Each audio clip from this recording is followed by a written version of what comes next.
Welcome to another vlog. Aloo party. आलु party ल welcome to आलु पार्टी. अब हामी आलु पार्टी गर्दैछौँ. सफा गरेर ल्याइसकेको छ. अब उसिन्न पर्छ. आगोमा झ्याम झ्याम्ती आगो बल्दैछ. अँध्यारो अँध्यारो हुँदैछ.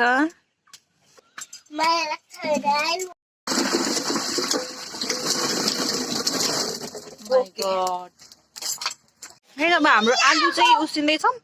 अहिले चाहिँ आलु बोइल गर्ने नगराउ न.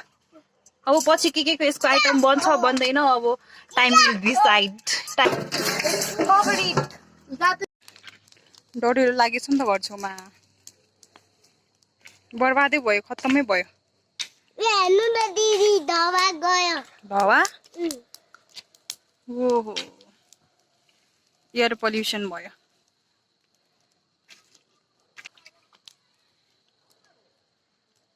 के गरे ढाड सिकाएको.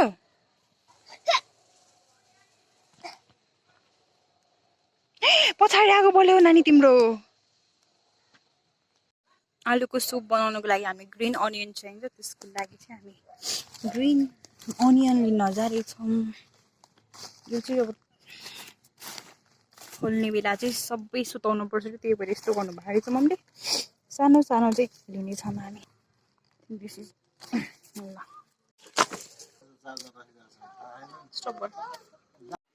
अचार बनाउनको लागि हामीलाई पदेना पनि त्यही भएर हामी पदेना टिप्ने थोरै.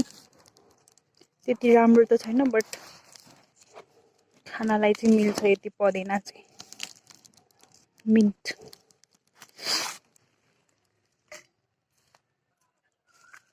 यहाँ पनि थोरै छ. हामी अब एक दुईवटा चाहिँ यहाँबाट नि लान पर्यो. This much is enough. आलु त उम्लिसक्यो.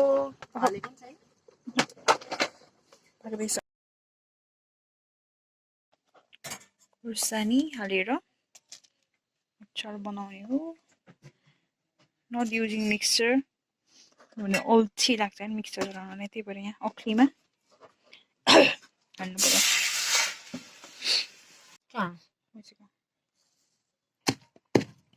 यसरी पिन्नुपर्छ. अब म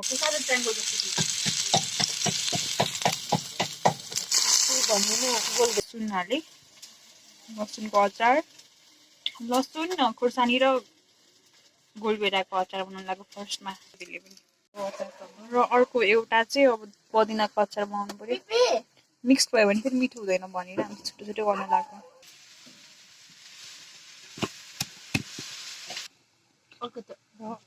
धनिया पुदिना.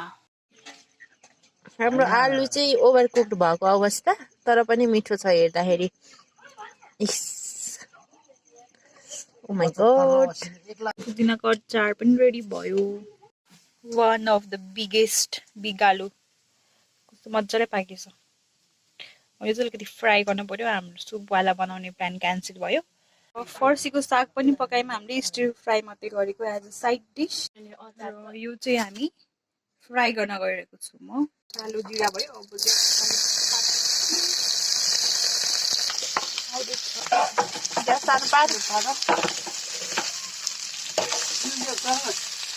I love this one.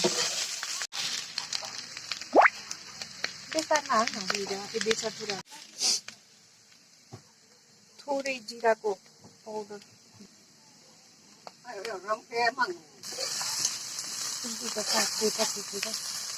Chilli oil. टिम्बुरको पेस्ट.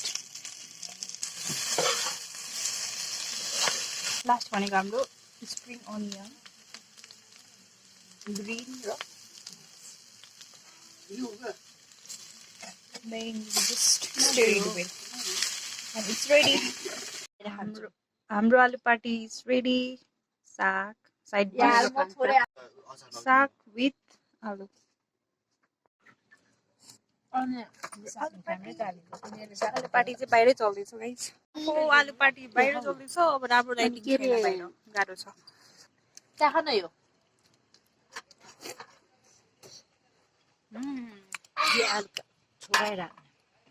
आलु फ्राई मिठो. धेरै मान्छे त छैनन्. माइली मम्मी अङ्कल नखाने रे मम्मी नानी आन्टी खान्छ भनेर बसिरहेको त बाहिर भन्छ जा बोला बाहिर खाँदैछौँ गाइस आलु पार्टी अरू चाहिँ खाना खाने पार्टी हो खाना खाइरहेको छ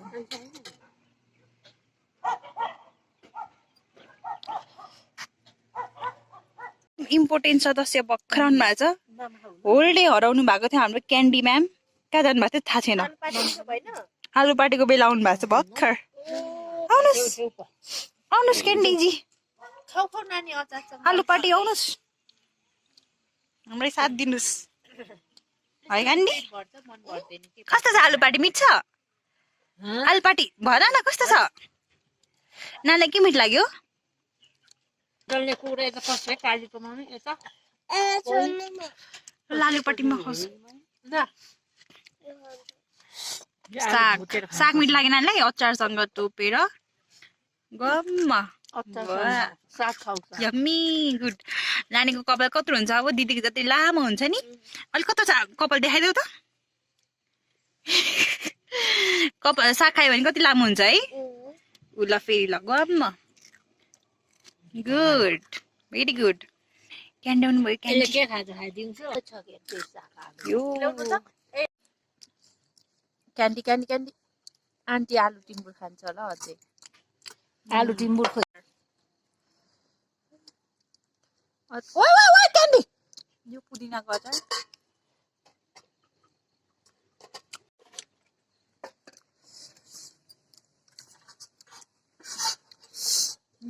यो चाहिँ के कुरा लसुन भेडा र खोर्सानी यो चाहिँ अझ मिठो सबसे बेस्ट चिसो त छैन नि क्या हाम्रो यो अब भोलिको लागि प्रिजर्भ गरेको यो आलु चाहिँ मोबाइल चार्ज र यहीसँगै हाम्रो आलु पार्टी सकेको घोषणा गर्दछु अब बढी भएको आलु चाहिँ अब हामी राख्छौँ अनि भोलि पराठा फ्राई गरेर अनि आलु दामा के बनाउने तर भोलिको भ्लग बन्दैन यत्रो धेरै चाहिँ अब केलाउने बाँकी छ मम्मीहरू केलाउनुहुन्छ म त्यस्तो छु र यहीसँगै म अब भ्लग इन्डिङ गर्दैछु बाई बाई खै मलाई त आलु त खानु बाई